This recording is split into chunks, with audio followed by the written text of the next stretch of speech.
ole ka subscriber tuam tak tak tele ka video min view tu te invite kum sang ni le som ni pan hi kum thar chi bai ve ko le tu tuma kan video thlir ho tur chu fm whatsapp mangbi te tan le gb mangbi te tan khanin karon siam don ani kan whatsapp chat te kan uymm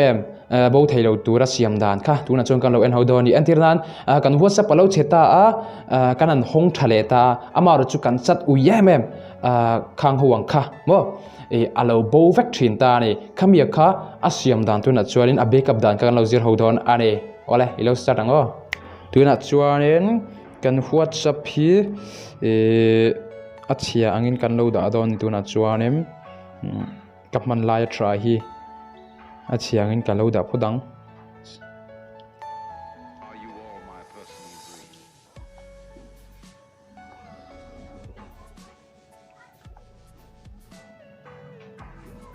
force stop okay percent cleara ole tuna chuanin kan whatsapp kan lu to don kan whatsapp hi tuna chuanin achia ang alo ni to ta tuna chuanin kan lu tang o ole kan lu ta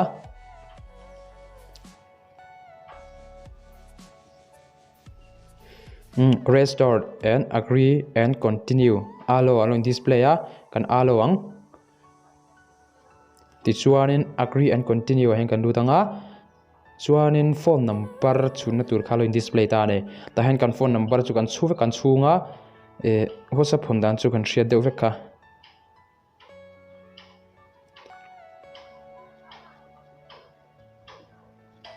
connection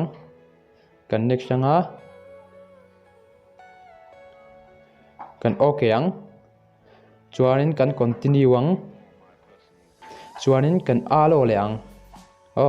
chuan verification code khatuna chuanin aron thleng hun tura kan hna kanga chuanin amain roin in verify hnal don ni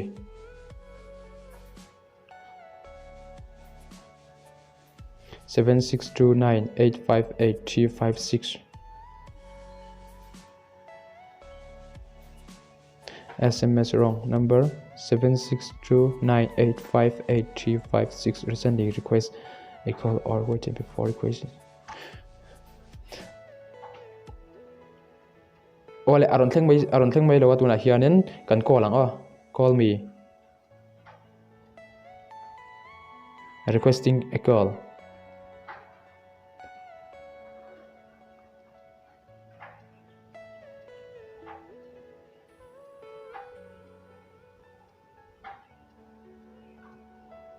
ole tuna henron in phone aron ringta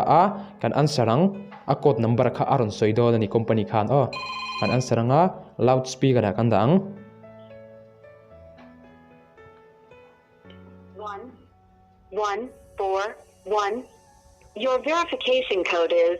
86141 your verification code is 86141 your verification kan code is type ang 86141 ole kan verify ti khan verification complete aron tita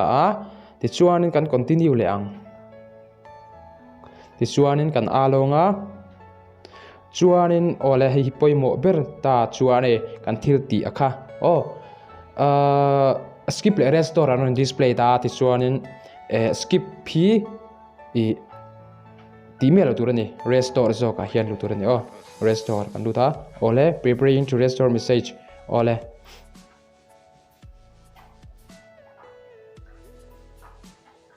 kan nga kang ole azota connection ti chuanin kan ming kan da dan tur whatsapp in da dan tur kha kan type to na ni connection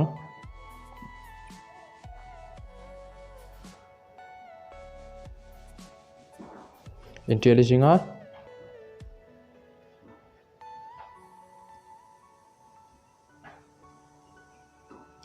ole hello zota close ole hei hi kan whatsapp achiat ma kan chat nei ho kha ni chi ania ni chi mi ron lang kha ania tu na chuan hei abo vek lo ta ni ole tu na ka man lai hi FM WhatsApp ani ole ka video mi view sa ka wangin kalome bye bye